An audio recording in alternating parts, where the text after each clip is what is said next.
मैं डॉक्टर रमेश शुक्ला एक बार आपका फिर से स्वागत करता हूं आपके अपने YouTube channel the Lucknow study station पर। और आज बात करेंगे आपसे उत्तर प्रदेश पुलिस की उप निरीक्षक भर्ती परीक्षा 2016-17 के ऑनलाइन प्रश्न पत्र के बारे में। और उसमें से सेक्शन मैंने उठाया है संख्यात्मक योग्यता।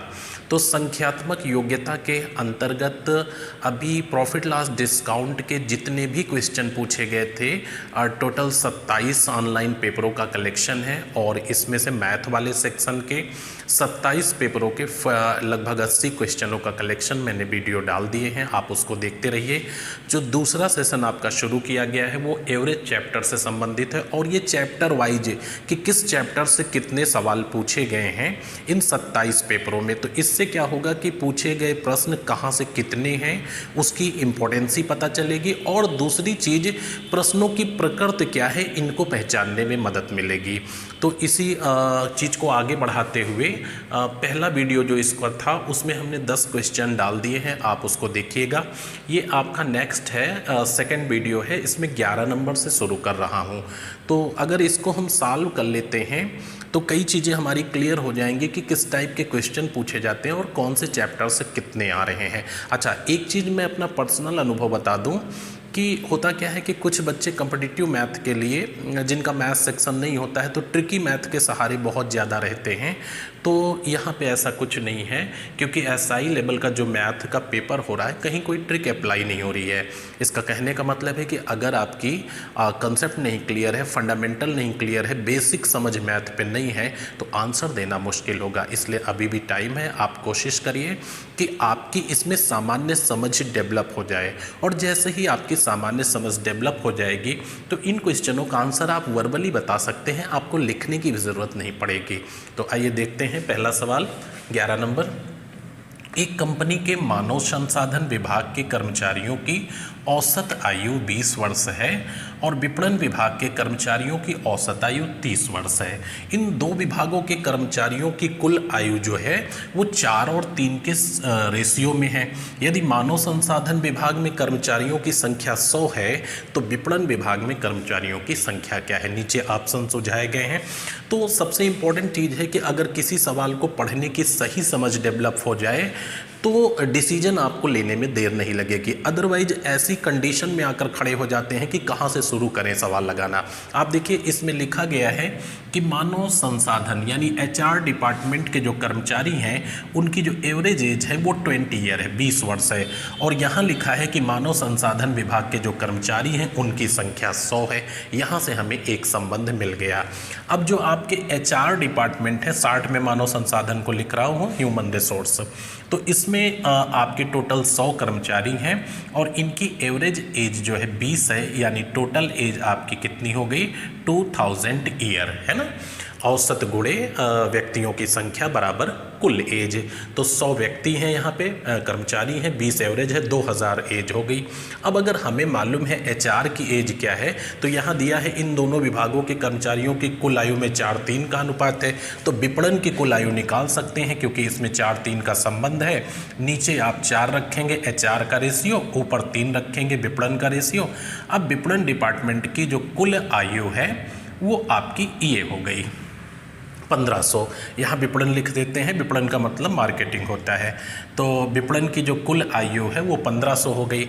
अच्छा, विपणन की आयु 1500 कुल है और औसत आयु 30 वर्ष है। तो नंबर आप पर्सन आप निकाल सकते हैं। 1500 को औसत से डिवाइड कर देंगे तो यहाँ पे आ जाएगा आंसर 50, यानी विपणन विभाग में कर्मचारियों की संख्या 50 है। आपका सही आंसर डी है। आइए नेक्स्ट क्वेश्चन पर। क्वेश्चन नंबर 12 आपके सामने लिखा हुआ है, आज का दूसरा सवाल है और काफ़ी अच्छा सा क्वेश्चन है। लेकिन परीक्षा में ऐसे क्वेश्चनों को देख करके कुछ लोग हतोत्साहित हो जाते हैं कि नहीं बहुत ही कठिन और बड़े सवाल पूछे गए। ऐसा कुछ नहीं है, अगर आपका कंसेप्ट क्लियर होगा तो इन सवालों को आसानी से कर सकते हैं। आप ध्यान से देखिए, नदी के किनारे एक सड़क है, फुल स्टॉप। राजू बिंदु X से दौड़ना शुरू करता है। वह उसी सड़क पर स्थित बिंदु Y पर स्थित मंदिर में गया और फिर वहाँ से x पर वापस आ गया। कहने का मतलब ये है कि नदी के किनारे एक सड़क है, राजू उस सड़क पर x बिंदु से y बिंदु तक जाता है, y पर एक मंदिर स्थित है और वहाँ से वो फिर रिवर्स लेकर के x पर वापस लौट आता है। इस दरमियान वह 15 किलोमीटर प्रति घंटे की चाल से साइकिल से जाता है। बात खत्म हो गई। फिर कहा जा रहा है उसका मित्र कुमार x से y और y से x बिंदु तक नाव से 12 किलोमीटर प्रति घंटे की गति से जा रहा है, लेकिन नाव जिस नदी में चल रही है उसका जो बहाव है वो 8 किलोमीटर प्रति घंटे है। तो राजू एवं कुमार की औसत गति में अंतर क्या होगा? तो ये अंतर तो तब आप बताएंगे जब दोनों की औसत गति मालूम होगी।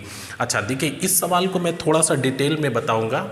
आप पहला पॉइंट तो ये देखिए कि ये एक मार्ग है और ये नदी मार्ग है।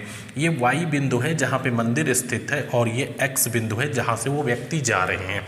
ऊपर हम मान लेते हैं कि सड़क मार्ग है, ये सड़क मार्ग है और यहाँ पे राजू चल रहा है। एक नदी मार्ग है जो नीचे, जहाँ पे उसका मित्र कुमार चल रहा है। कुमार की जो नदी मार्ग में नेचुरल स्पीड है वो 12 किलोमीटर प्रति घंटे है, लेकिन यहाँ पे जो फ्लो है पानी का, यानी जो नदी का बहाव है, धारा का वेग है, वो 8 किलोमीटर प्रति घंटे है। अच्छा, ये 15 किलोमीटर प्रति घंटे की चाल से जाता है और 15 की चाल से ही वापस लौट आता है। लेकिन इसके साथ ऐसा होने वाला नहीं है, क्योंकि जब ये नदी मार्ग में जो जा रहा है, जब ये अनुप्रवाह में जाएगा, अनुप्रवाह का मतलब होता है डाउन स्ट्रीम में, यानी धारा की दिशा में, तो धाराएं इसे सपोर्ट करेंगी। तो 12 + 8 यानी इसकी चाल 20 किलोमीटर प्रति घंटे हो जाएगी। और अगर ये अप स्ट्रीम में जाएगा तो 12 - 8 यानी इसकी चाल 4 किलोमीटर प्रति घंटे हो जाएगी। तो ये अनुप्रवाह और दूसरी स्पीड आपकी हो जाएगी ऊर्ध्व प्रवाह यानी अप स्ट्रीम। तो अप स्ट्रीम में स्पीड होगी 4 किलोमीटर और डाउन स्ट्रीम में होगी 20 किलोमीटर प्रति घंटे। तो इसकी औसत चाल क्या है, दूसरे व्यक्ति की औसत चाल क्या है जो नदी मार्ग में चल रहा, आप देखिए कैसे निकालेंगे। ये 20 किलोमीटर प्रति घंटा हो गया, डाउन स्ट्रीम ये 4 किलोमीटर प्रति घंटा, इन दोनों का एलसीएम ले लीजिए, क्या हो गया 20। तो ये न्यूनतम दूरी हो गई। अच्छा, औसत चाल का जो फार्मूला होता है यहाँ लिख देता हूँ। औसत चाल जो होती है ये बराबर होती है कुल दूरी, शार्ट में लिख रहा हूँ, ध्यान रखिएगा, बोल रहा हूँ सुन लीजिएगा, कुल दूरी बटे कुल समय। ये एवरेज स्पीड का आपका फार्मूला होता है। टोटल डिस्टेंस को अगर टोटल टाइम से डिवाइड कर देंगे तो एवरेज स्पीड निकल आएगी। अब यहाँ पे आप देखिए, दूरी न्यूनतम हमने एलसीएम से मान लिया है 20 है, तो टोटल दूरी कितनी हो जाएगी 40 किलोमीटर हो गई। अच्छा, इसे जाने में 1 घंटे लगेगा क्योंकि डाउन स्ट्रीम में जा रहा है, और लौटने में इसे 5 घंटे लगेगा क्योंकि अप स्ट्रीम में आ रहा है। तो टोटल टाइम आपका 6 घंटे हो गया। अगर 6 से आप 40 को डिवाइड करेंगे तो आपका हो जाएगा 6 × 36 6.66, यानी इसकी एवरेज स्पीड आ गई 6.66 किलोमीटर पर आवर। तो ये उसके मित्र की चाल हो गई जो नदी मार्ग में चल रहा है। अच्छा, यहाँ पे राजू सड़क मार्ग में चल रहा है, लेकिन वो 15 की चाल से जाता है और 15 की चाल से वापस लौटता है, यानी टोटल सफ़र के दौरान जो उसकी एवरेज स्पीड होगी वो 15 किलोमीटर प्रति घंटे ही मेंटेन रहेगी, क्योंकि एक ही चाल से जाता है और एक ही चाल से लौटता है। तो ये राजू की औसत चाल हो गई जो सड़क मार्ग पे चल रहा है, और ये उसके मित्र की औसत चाल हो गई जो नदी मार्ग में चल रहा है। दोनों को आपस में माइनस कर लेंगे तो आंसर आ जाएगा 8.33 किलोमीटर पर आवर। ये आपका आंसर होगा। तो आपने देखा कि इस सवाल में जो सबसे इम्पोर्टेंट पॉइंट था वो था जो व्यक्ति नदी मार्ग में सफ़र कर रहा है उसकी एवरेज स्पीड क्या है, और उससे पहले अनुप्रवाह स्पीड क्या है और ऊर्ध्व प्रवाह स्पीड क्या है। तो आप इसको ध्यान से देखिएगा, और अगर कहीं कन्फ्यूज़न है तो कमेंट में बताइएगा। आइए नेक्स्ट क्वेश्चन पर। क्वेश्चन नंबर 13 आपके सामने लिखा हुआ है, एक बैंक में अधिकारियों का औसत वेतन 30,000 रुपये है और क्लर्कों का औसत वेतन 20,000 रुपये है। अधिकारियों और क्लर्कों दोनों को मिलाकर औसत वेतन 26,000 रुपये है। बैंक में क्लर्क कितने हैं? अगर बैंक में अधिकारी और क्लर्कों की कुल संख्या 125 है तो फिर बताना है क्लर्कों की संख्या क्या है। देखिए, सबसे पहली चीज़ आप यहाँ पे देखें कि अगर बैंक में अधिकारियों का केवल एवरेज वेतन देखा जाए तो 30,000 रुपये है, और फिर जब क्लर्कों का औसत वेतन देखा जाए तो 20,000 रुपये है। लेकिन जब संयुक्त रूप से इन दोनों का एक साथ औसत वेतन देखा जाए तो 26,000 रुपये है। अब यहाँ पे ये वेतन जो है वो मिश्रण है इन दोनों का, इससे हम इनकी संख्या में रेशियो निकाल सकते हैं, और वो भी एलिगेशन मेथड से। अगर आपको एलिगेशन मेथड पे कमांड है तो कई चैप्टरों के काफ़ी सवाल इजी वे में आप कर सकते हैं। आइए देखिए इसको हम आपको कैसे बताते हैं।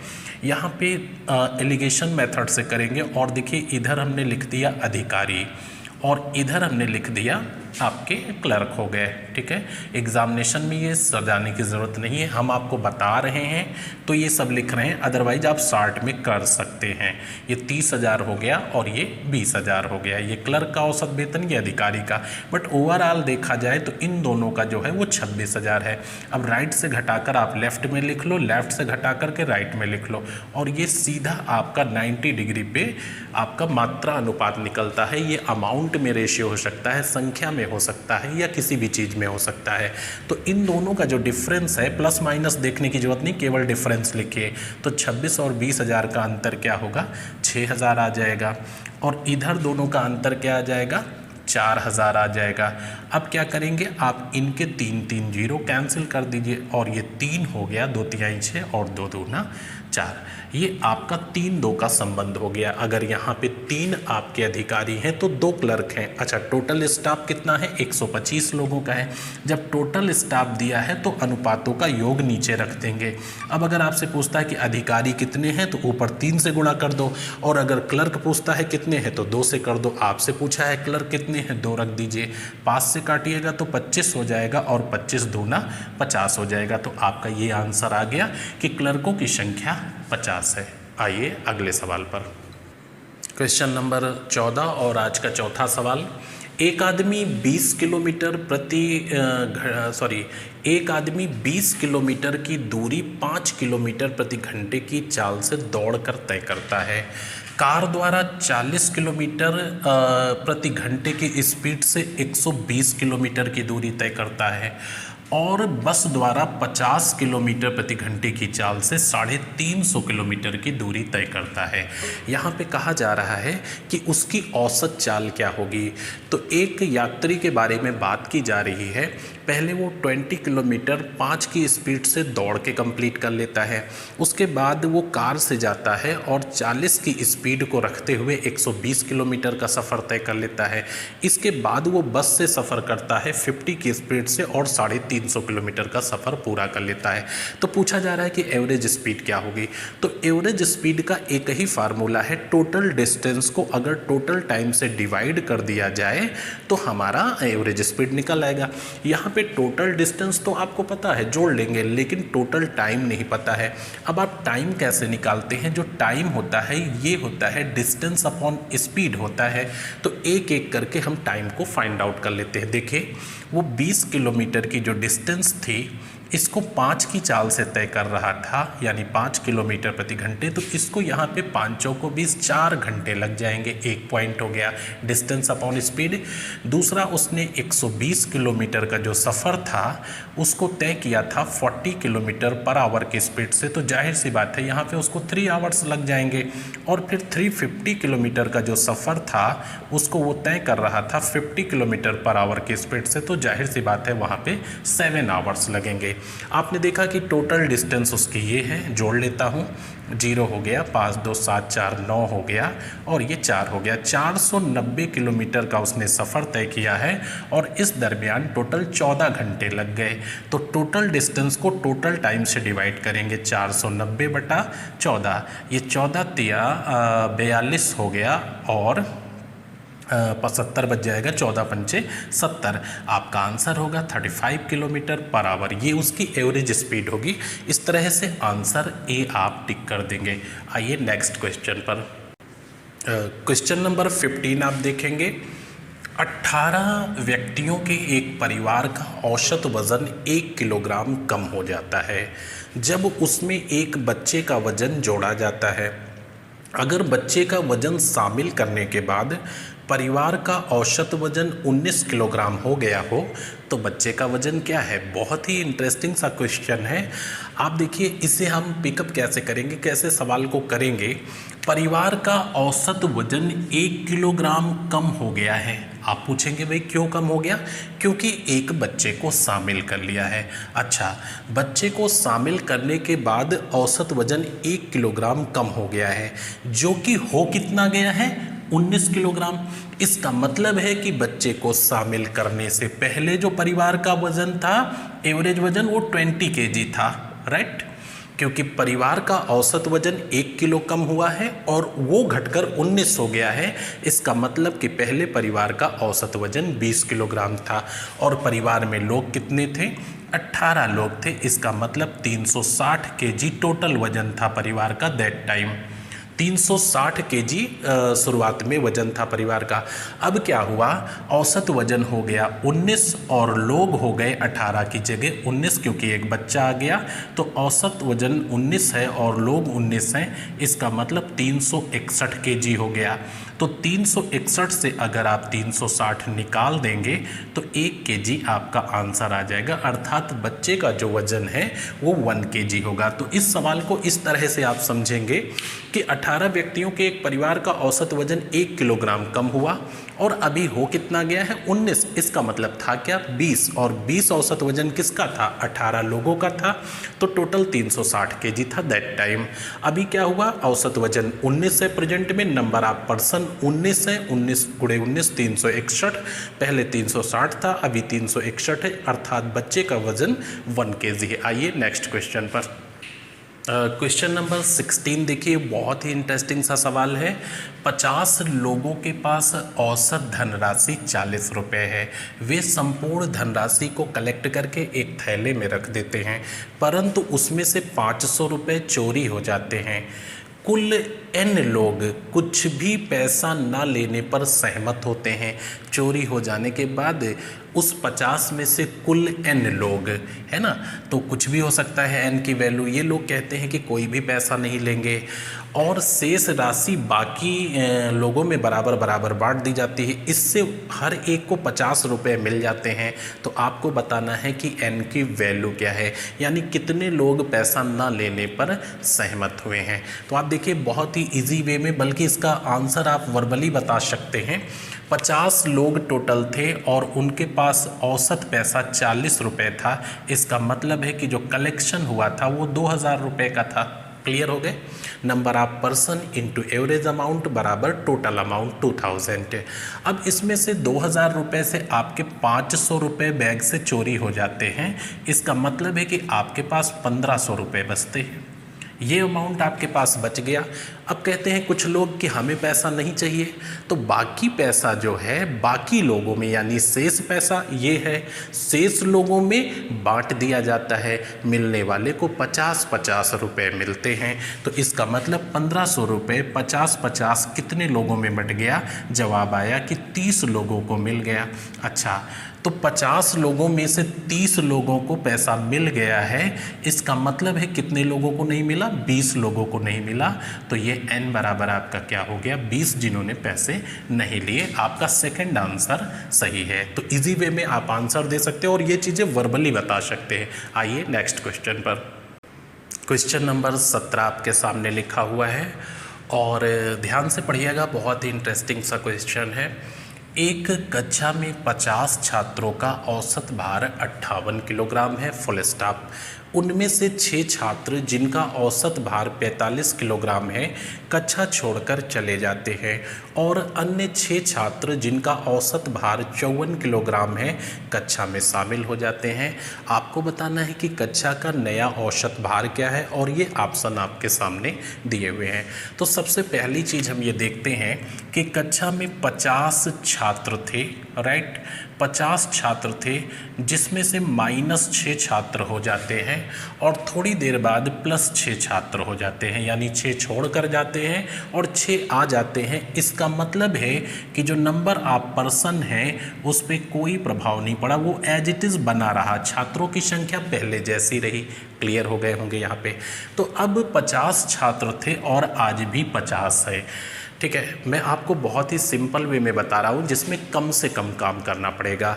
अभी क्या हुआ, जो 6 छात्र छोड़कर क्लास गए थे उनका एवरेज भार 45 किलोग्राम था। इसका मतलब है कि टोटल भार 270 किलोग्राम निकल गया। ठीक है, फिर 6 नए छात्र आते हैं जिनका औसत भार 54 केजी है। इसका मतलब है कि 6 चौक 24, 6 पंचे 324 केजी भार फिर से आ गया। तो 270 निकल गया है और 324 आ गया है। इसका मतलब है कि इन दोनों का जो डिफरेंस है वो +54 है, यानी 54 केजी एक्स्ट्रा भार आ गया है। पहले क्या भार था इससे मतलब नहीं है। कुछ लोग इसको 50 × 58 करके 2900 किलो लिख लेंगे, उसमें 54 जोड़ेंगे और उसके बाद भाग देने जाएंगे। अरे वो जो था वो तो था ही, उससे आपको क्या मतलब है। अभी 54 किलोग्राम भार बढ़ गया है हमारे ग्रुप का और इसका प्रभाव पड़ेगा वर्तमान में मौजूद लोगों पर, क्योंकि एवरेज हमेशा वर्तमान में मौजूद प्रेक्षणों को प्रभावित करता है। तो 54 केजी बढ़ गया है किसका, 50 लोगों का। तो 54 को जब हम 50 से डिवाइड करेंगे तो 50 एकन्नम 50 हो जाएगा, 0 लगेगा और 5 अठे 40, 1.08 केजी भार इंक्रीज कर गया, जो कि पहले आपका कितना था, 58 केजी था। तो 58 में +1.08 जोड़ते ही आपका आंसर 59.08 केजी आ जाएगा। आपका सही आंसर ए होगा। तो इस तरह से इजी वे में जवाब दे सकते हैं। अनावश्यक रूप से टोटल भार निकालने की ज़रूरत नहीं है। ग्रुप में भार जो बढ़ रहा है उसका प्रभाव नंबर ऑफ पर्सन पे पड़ेगा। कौन से नंबर ऑफ पर्सन, जो प्रेजेंट में है। तो प्रेजेंट में उतने ही थे जितने शुरू में थे। क्यों, क्योंकि 6 निकले थे और 6 आए थे।